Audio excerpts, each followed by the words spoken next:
Ang puto ay isang kakanin sa Pilipinas Puto kayo dyan, kain tayo ng puto mga ka-heart. Masarap ito, gawa sa na rice. gawa sa anumang sagkap. Ito ay maaaring kainin ng mag-isa o isabay sa mga malinamnam na ulam tulad ng dinuguan. Ang iba't ibang uri ng puto ay maaaring gawin na hindi galing sa kanin. Ang puto ay isang popular na pagkain sa Pilipinas at madalas itong makikita sa mga kainan at Rice mga cupcake. handaan.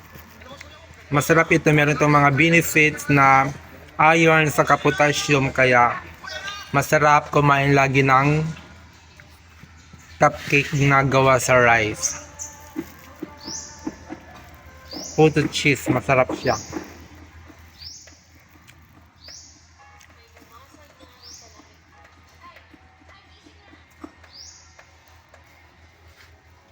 Atin po kayo mga kahat ng boto, malinam na at masarap. Sarap.